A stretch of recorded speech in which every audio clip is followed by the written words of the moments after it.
The moment I saw my sister Victoria whispering to a stranger at my wedding rehearsal dinner while pointing at me, I knew she was about to destroy everything. What she didn't know was that I'd been recording her crimes for 6 months. My name is Esther Scottwell, and I'm 29 years old. What you're about to hear is how my own sister hired private investigators to destroy my wedding, tried to prove I was a thief and a liar, and ended up in FBI handcuffs instead. But let me start from the beginning because this twisted story begins with the death of the one person who truly saw Victoria for what she was. Before I continue, please hit that like button and let me know in the comments where you're watching from and what time it is there. Thank you. 8 months ago, my grandmother Rose passed away after a long battle with lung disease. I'd spent the last 2 years of her life as her primary caregiver, driving her to appointments, managing her medications, and spending countless nights by her bedside when she couldn't sleep. My older sister Victoria,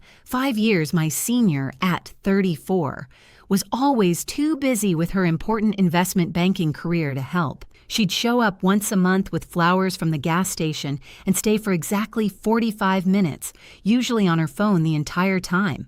When the will was read, Victoria nearly had a stroke right there in the lawyer's office. Grandmother Rose had left me $150,000 and her collection of vintage jewelry, including the Art Deco engagement ring from 1932 that had been in our family for generations. Victoria received $50,000. That was it. The lawyer also mentioned that Grandma owned 40% of the family import business that Victoria had been managing, and those shares would remain in trust for now. Victoria's face turned the color of an overripe tomato. She stood up so fast her chair tipped backward, and through gritted teeth, she hissed that there must be some mistake. The lawyer calmly showed her grandma's video testimony, recorded just 3 months before her death, where she clearly stated her wishes and her reasons. In the video, Grandma looked directly at the camera and said that love is shown through actions, not words, and she wanted to reward the grandchild who had shown her true love. That should have been the end of it, but I knew my sister. Victoria had always been the golden child, the one who could do no wrong.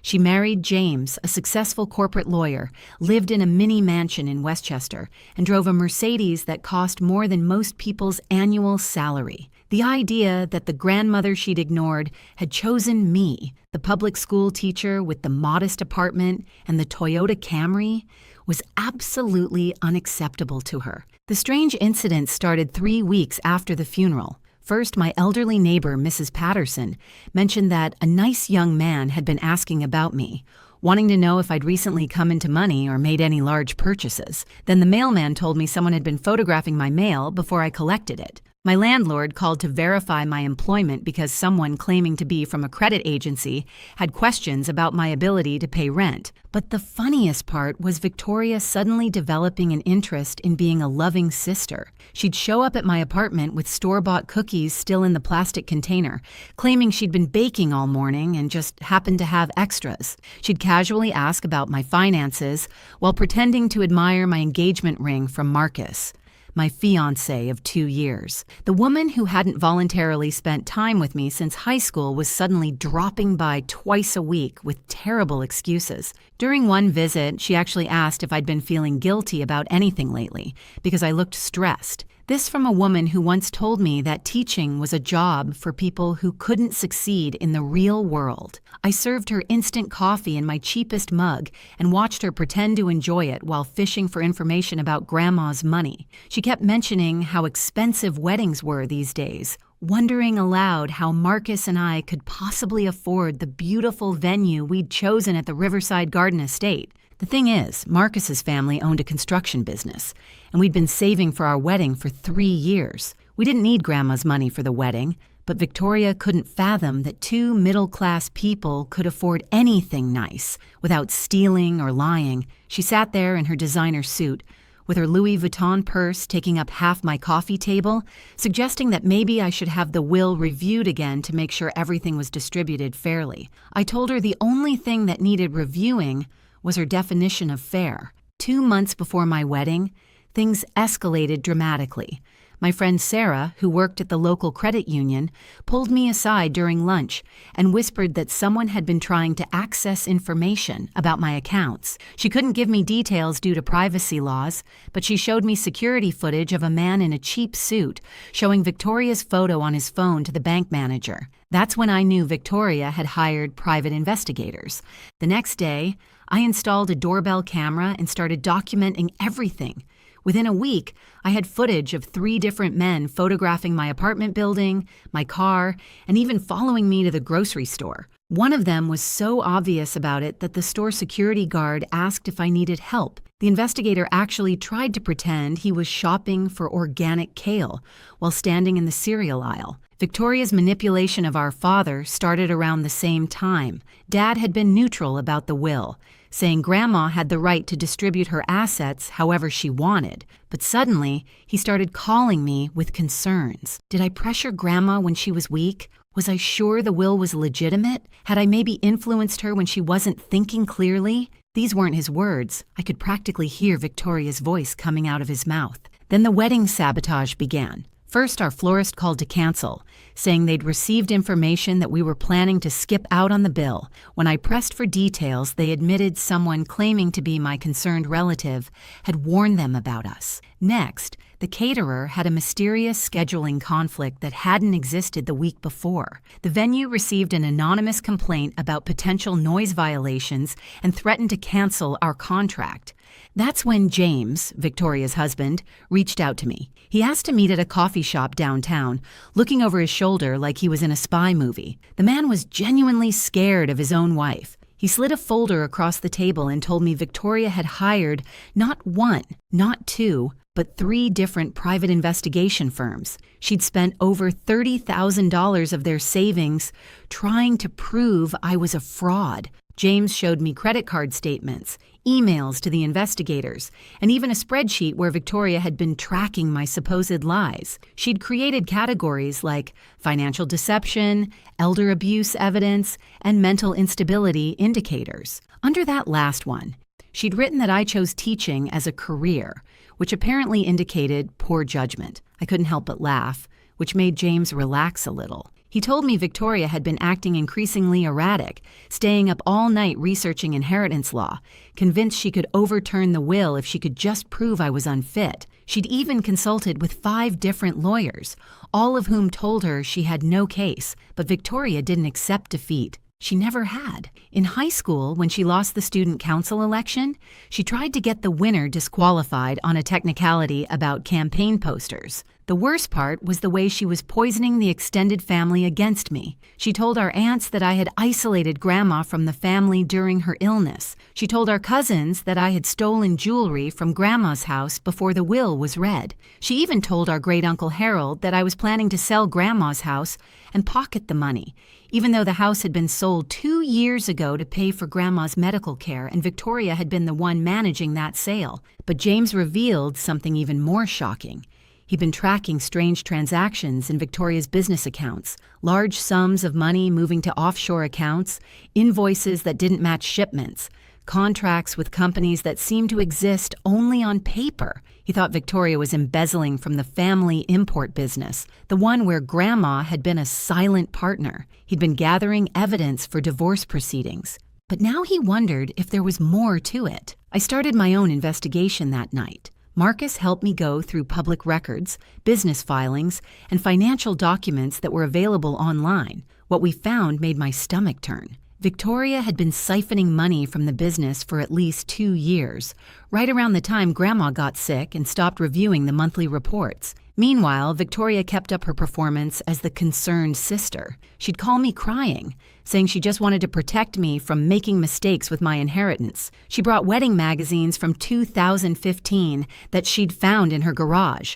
suggesting venues that had closed years ago. She even offered to help with the wedding planning, then recommended vendors who were either out of business or so expensive they were clearly meant to drain my savings. Her acting was so bad that Marcus started calling her performances Victoria's Community Theater Hour. The deeper I dug into Victoria's embezzlement, the clearer her desperation became. Using the login credentials Grandma had written in her address book, I accessed the business's cloud storage. 2 years of doctored invoices, fake vendor payments, and mysterious consulting fees all led to accounts in the Cayman Islands. Victoria had stolen over $500,000 while Grandma was dying. The pattern was clever but cruel. She'd started small, 10,000 here, 15,000 there, always during months when Grandma was hospitalized. She knew no one would be checking the books while we were all worried about Grandma's health. By the time Grandma passed, Victoria had created an entire phantom supply chain, complete with fake companies that existed only to funnel money offshore. I realized why Victoria needed to discredit me so badly. If I was proven to be a liar and a thief, no one would believe me if I discovered her embezzlement. She was creating a narrative where I was the dishonest sister who'd manipulated a dying woman. That way, if I ever found out about the missing money, she could claim I was just trying to deflect from my own crimes. Subscribe to my channel if you're enjoying this crazy story. And please hit that like button because your support helps me continue sharing these unbelievable family dramas. This story is about to get even wilder. The wedding planning continued despite Victoria's sabotage. Marcus's family stepped up in ways that made me cry with gratitude. His mother called her connections and found us a new florist. His father's construction crew offered to help decorate the venue. His grandmother, a feisty 80-year-old named Betty, called Victoria and told her that if she showed her face at the wedding wearing white, she'd personally escort her out. Betty had been married 4 times and claimed she knew how to spot a troublemaker from 50 yards away. But Victoria wasn't done. She started showing up at wedding vendor meetings, pretending to be helping while actually trying to gather intelligence for her big reveal. She'd corner the wedding planner and ask if we'd paid our deposits. She'd tell the photographer that there might be some family drama and to keep his camera ready. She even approached the priest and suggested he might want to emphasize the importance of honesty during the ceremony. I started recording everything, every conversation with Victoria, every phone call, every interaction. Massachusetts is a 2-party consent state, but I made sure to tell her I was recording for wedding memories. She was so focused on her own scheme that she didn't realize she was creating evidence against herself. In one recording, she actually admitted to hiring the private investigators, claiming it was for my own good to make sure I wasn't being scammed. The real breakthrough came when I found emails between Victoria and someone named Robert Castellano, who turned out to be her partner in the embezzlement scheme. Robert had been creating the fake companies and managing the offshore accounts, but their partnership was falling apart. Robert wanted his cut of the money, and Victoria was stalling.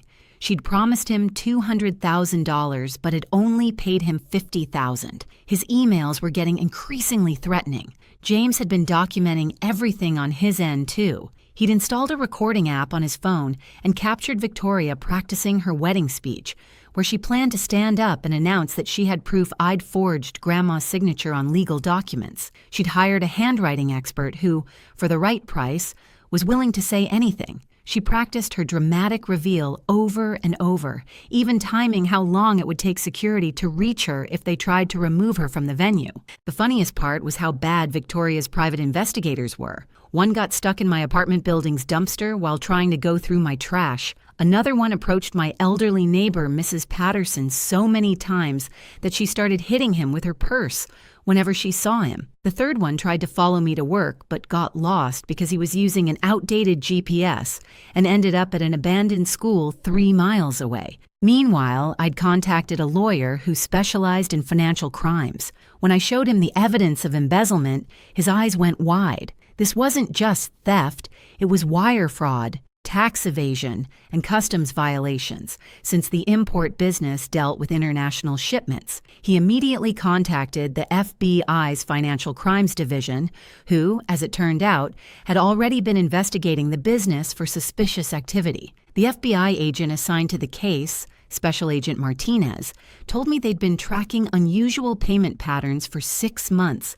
but hadn't been able to identify the source. My evidence was exactly what they needed. They'd been watching Robert Castellano for other criminal activities, and Victoria had just made their job much easier. Agent Martinez asked if Victoria was planning any upcoming actions, and I told him about the wedding. His response was unexpected. He asked if we'd mind having some additional guests at our ceremony. 3 weeks before the wedding, I sat in a conference room with FBI agents, my lawyer, James, and Marcus, planning what Agent Martinez called Operation Wedding Bells. The plan was brilliantly simple. We would let Victoria execute her plan to expose me at the wedding while the FBI gathered the final evidence they needed for arrest. They wanted her to feel confident, even cocky, because desperate people make mistakes, and mistakes would strengthen their case. The agents would attend as guests, strategically placed throughout the venue. James would wear a wire to capture any last-minute admissions from Victoria. We'd have the wedding videographer live stream the ceremony, supposedly for relatives who couldn't attend, but really to create an indisputable record of Victoria's false accusations and the subsequent arrest. Victoria, meanwhile, was ramping up her campaign to destroy me. She created a 40-page document titled Evidence of Esther's Deception, complete with photoshopped bank statements, fabricated emails, and testimonies from her paid experts. She'd convinced our father that she was protecting the family from scandal. Dad, bless his confused heart, didn't understand why his daughters couldn't just get along but trusted Victoria because she showed him official-looking papers. The extended family was completely divided. Team Victoria included the relatives who'd always been impressed by her success and wealth. Team Esther consisted of the cousins who remembered how I'd helped them with homework, the aunts who appreciated my care for Grandma, and Uncle Harold, who never liked Victoria anyway because she'd once called his prized rose garden pedestrian. James was barely holding it together. He told me Victoria had started talking to divorce lawyers, not because she wanted to leave him, but to research how to hide assets in case her plan backfired. She didn't know he'd already filed for divorce and frozen their joint accounts. He'd also discovered she'd taken out a second mortgage on their house without telling him, using the money to fund her investigation into me and pay Robert Castellano. The humor in all this darkness came from unexpected places.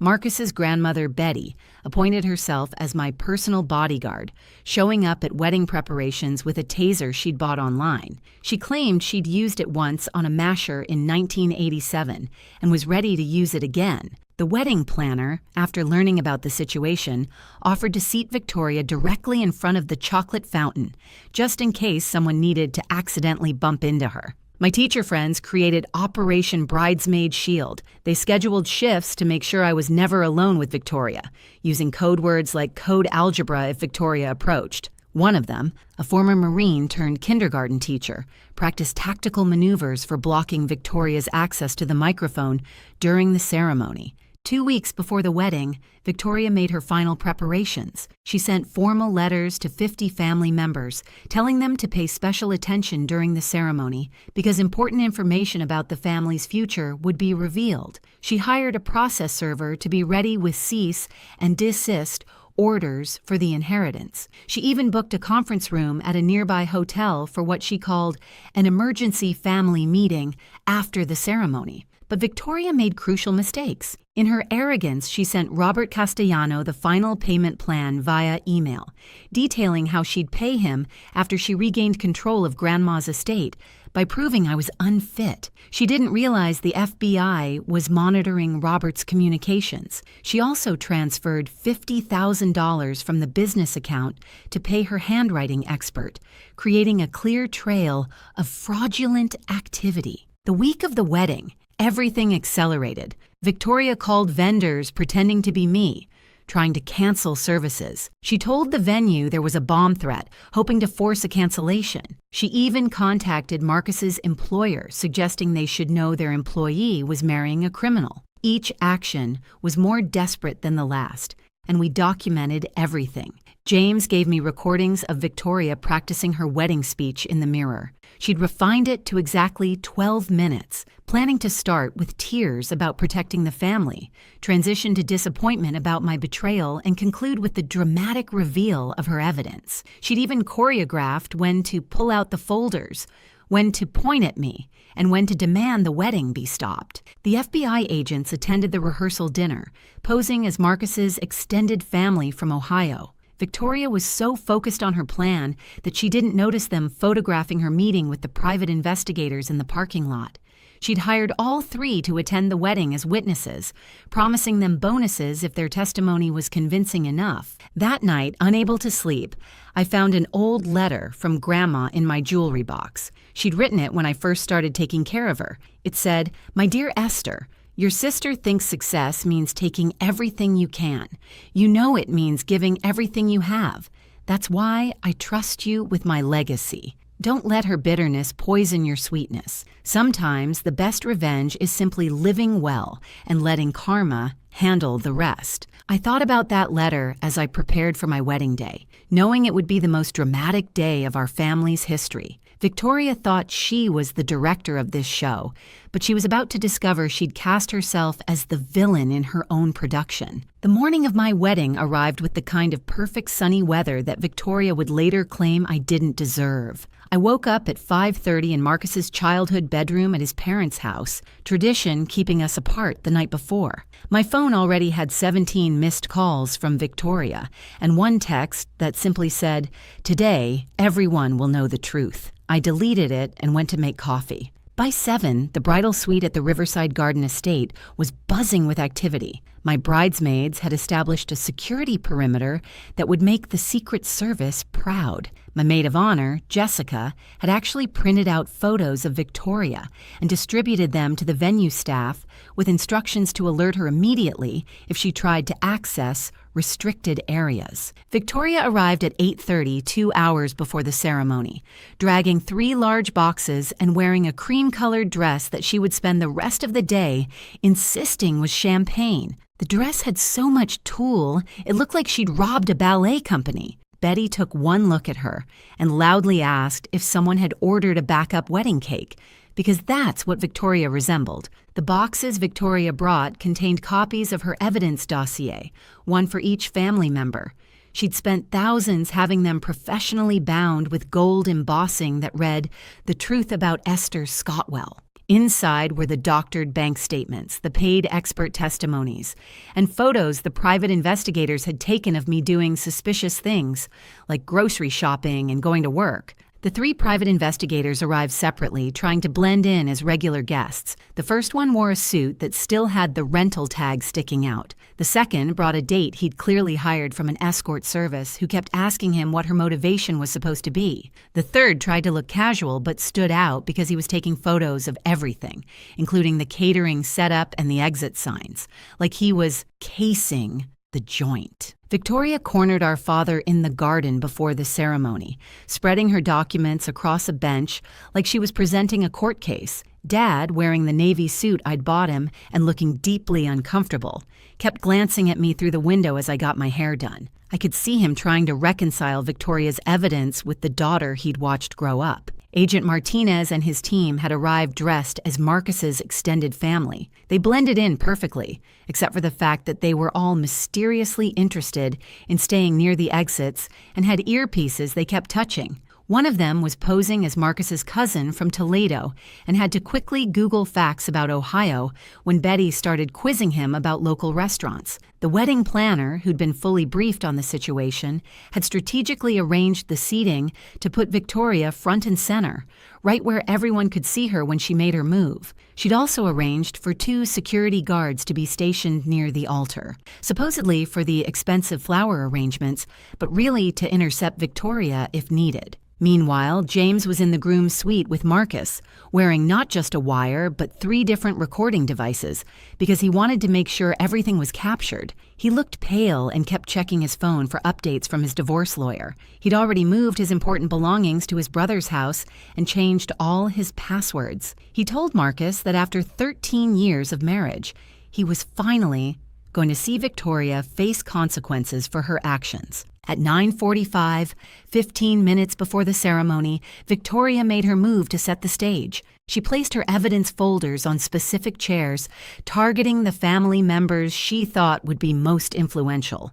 She cornered the photographer and told him to be ready for a major news event, even slipping him an extra $500 to make sure he captured everything. The humor of the morning came from the flower girl, my 5-year-old niece, Sophie, who'd been told by her other grandmother that Aunt Victoria was being naughty. Sophie took this very seriously and followed Victoria around saying things like, "Santa's watching you," and "naughty people get coal, not cake." Victoria, trying to maintain her composure, kept shooing Sophie away, but the little girl was persistent. At one point, Sophie loudly announced that Victoria smelled like the mean lady at the bank, which made several guests laugh. My makeup artist, unaware of the drama, kept commenting on how calm I seemed for a bride. She said most women were nervous wrecks, but I seemed like I was preparing for something I'd been planning for years. She wasn't wrong. I'd been preparing for this confrontation with Victoria my whole life. Today just happened to be my wedding day, too.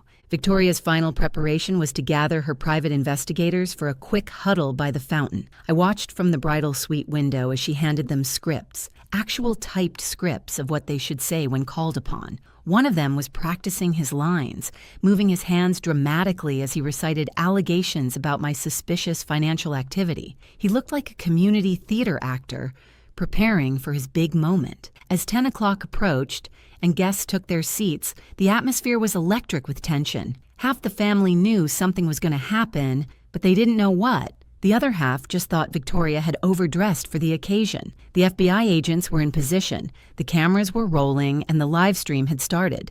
Supposedly for Great Aunt Mildred in Florida, but really for the federal prosecutor's office. I stood at the mirror in my wedding dress, the same vintage lace dress Grandma had worn in 1953, which Victoria had always assumed she'd wear one day. Marcus knocked on the door, breaking tradition to see me before the ceremony. He took my hands and said, "Whatever happens out there, remember that by the end of this day, we'll be married, and Victoria will be exactly where she deserves to be." The wedding march began at exactly 10:05, and I walked down the aisle on my father's arm, feeling like I was walking into battle in a wedding dress. Victoria sat in the front row, her cream dress spread across 2 chairs, clutching her evidence folder like a weapon. Her eyes followed me with the intensity of a predator tracking prey. The ceremony began beautifully. Marcus's vows made me cry genuine tears, talking about how I'd shown him that real strength was kindness and real wealth was love. When it was my turn, I spoke about trust, honesty, and the family we choose versus the family we're born into, looking directly at Victoria as I said it. She shifted in her seat, checking her watch, waiting for her moment. Father Michael, who'd been briefed on the potential disruption, moved through the ceremony steadily. When he reached the pivotal moment, his voice carried across the garden. "If anyone here has any reason why these two should not be joined in holy matrimony, speak now or forever. Hold your peace." Victoria stood up so fast her chair tipped backward with a crash. "I object!" she declared, her voice shaking with what she probably thought was righteous anger, but sounded more like desperation. "This wedding is built on lies and deception!" The crowd gasped. The photographer's camera clicked rapidly. Agent Martinez shifted slightly in his seat, his hand moving to his pocket. James hit record on his phone, even though he was already wired. Victoria opened her folder with a flourish, pulling out papers like she was revealing royal decrees. "Ladies and gentlemen, family and friends, I come to you with a heavy heart, but a duty to the truth. My sister, Esther Scottwell, has perpetrated a massive fraud against our family." She held up the first document. "I have here proof that Esther manipulated our dying grandmother into changing her will. This handwriting analysis proves that signatures were forged." She waved the paper dramatically, not realizing the expert who'd provided it was about to lose his license for falsifying documents. "Furthermore," Victoria continued, her voice gaining confidence, "private investigators have documented Esther's suspicious financial activities, including large cash deposits immediately after our grandmother's death. She claimed to be a simple teacher, but she's been living like someone with stolen money." At this point, I raised my hand calmly. Victoria, those deposits were from selling my car and Marcus's bonus from work. We have all the documentation. But please continue. I'm sure everyone would love to hear more of your theories. This threw Victoria off her rhythm, but she pressed on. You manipulated Grandma when she was weak. You isolated her from the family. You turned her against me. Her voice cracked on that last part, showing the real hurt beneath all her schemes. That's when I nodded to the wedding videographer who switched the display screens around the venue from romantic photos of Marcus and me to something very different. Suddenly, every screen showed bank records, wire transfers, and invoices from Victoria's embezzlement scheme. Actually, Victoria, I said, my voice carrying clearly thanks to the wireless microphone I wore, let's talk about the real fraud. $523,000 stolen from Grandma's business over 2 years. Offshore accounts in the Cayman Islands. Fake vendors named Castellano Consulting and VRS Imports. Victoria's face went from red to white to green like a confused traffic light. That's ridiculous. You're making this up. James stood up from the groomsmen section. Actually, Victoria, it's all true. I've been documenting everything for months.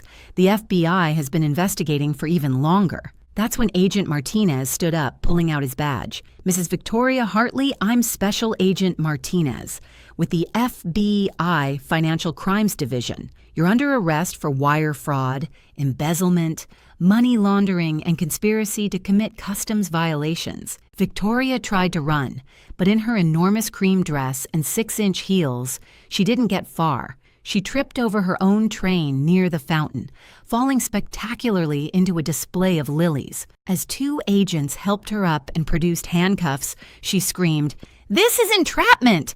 Esther set me up! She's the criminal here!" The 3 private investigators tried to slowly back away, but Agent Martinez's team stopped them. One of them immediately started cooperating, admitting Victoria had paid him to fabricate evidence. The second claimed he thought this was all legitimate research. The third, the one with the obvious escort date, just kept muttering, "I'm keeping the retainer, right? The check cleared, right?" Victoria's arrest was being live-streamed to hundreds of distant relatives and friends who'd tuned in for a wedding but got a federal crime bust instead. My cousin in California later said it was better than any reality TV show she'd ever watched. Great Aunt Mildred in Florida apparently opened champagne and toasted the screen. As the FBI led Victoria away, she made one last desperate play. "Daddy, tell them. Tell them how Esther manipulated everyone. You know I'm the good daughter.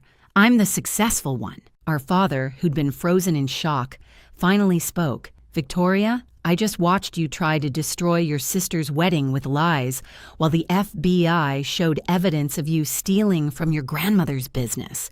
The only person who manipulated anyone was you, the photographer, earning every penny of his fee plus Victoria's bribe, captured it all. The image that would later go viral showed Victoria in handcuffs, her cream dress covered in lily pollen, mascara streaming down her face, while in the background the wedding party stood in perfect formation, like nothing had happened. After the FBI vehicles left with Victoria, Father Michael cleared his throat and said, "Well, that was certainly a first for me. Shall we continue with the holy matrimony?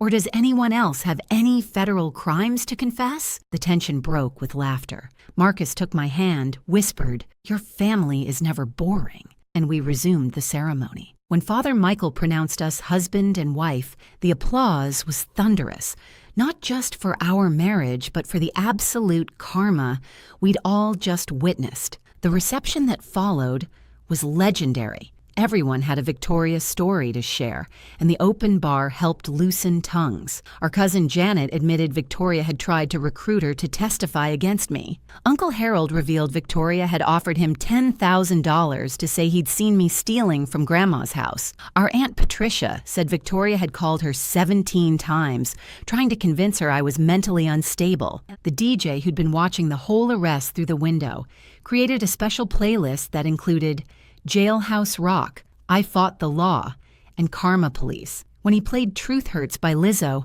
the entire wedding party formed a conga line. Betty led it, shouting, "This is better than my third wedding when my ex's mistress showed up." Dad found me during the father-daughter dance, tears in his eyes. He apologized for doubting me, for letting Victoria manipulate him. He told me he'd been so proud of Victoria's success that he'd ignored the warning signs, the way she'd treated Grandma, the way she'd always needed to be better than everyone else, the way she'd never been satisfied with what she had. He promised to get therapy to understand how he'd enabled her behavior for so long.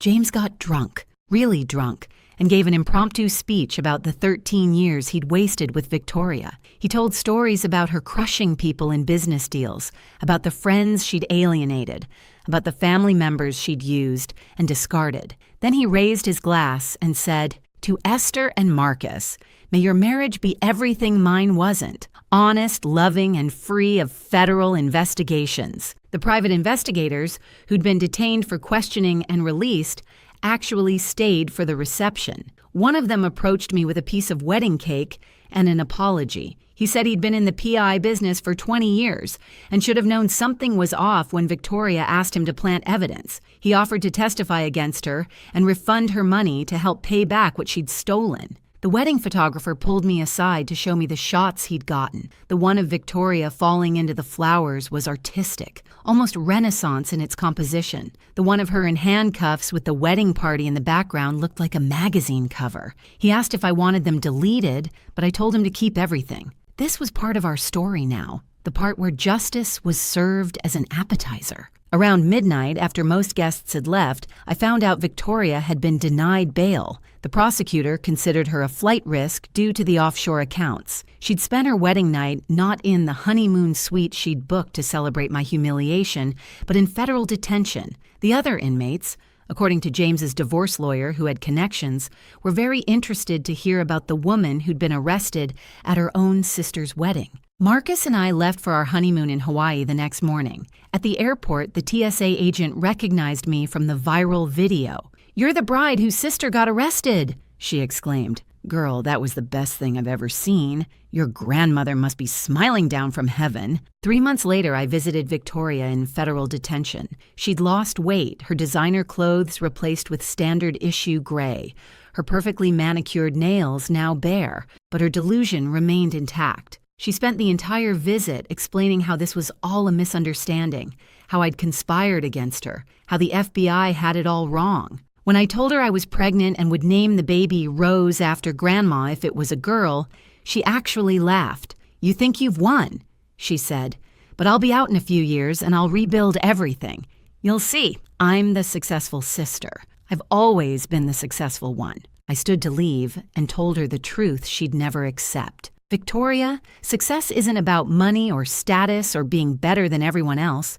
It's about love, family, and integrity. Grandma knew that. That's why she trusted me. Not because I manipulated her, but because I loved her. Something you never learned how to do." The trial was swift, with Robert Castellano testifying against Victoria in exchange for a reduced sentence, the embezzlement evidence from James, and the FBI's extensive investigation. The verdict was inevitable. Victoria got 15 years for wire fraud, embezzlement, money laundering, and conspiracy. The judge specifically mentioned her attempt to frame me at my wedding as evidence of her complete lack of remorse. Dad sold his house to help pay back what Victoria had stolen from the business. He moved into our guest room temporarily, which turned into permanently when baby Rose was born. He became the grandfather he'd never gotten to be to us, reading stories, changing diapers, and teaching Rose about the grandmother she'd never meet, but whose strength ran through her veins. James's divorce was finalized quickly, since Victoria couldn't contest it from federal prison. He sent us a wedding gift on our first anniversary, a beautiful photo album with pictures from our wedding, including the arrest, with a note, "Every marriage needs a story. Yours just happens to be a federal case." He remarried 2 years later to a kindergarten teacher who'd never heard of offshore accounts. The family import business thrived once the embezzlement stopped bleeding it dry. I took over Grandma's shares and discovered she'd left detailed notes about the business hidden in her recipe box.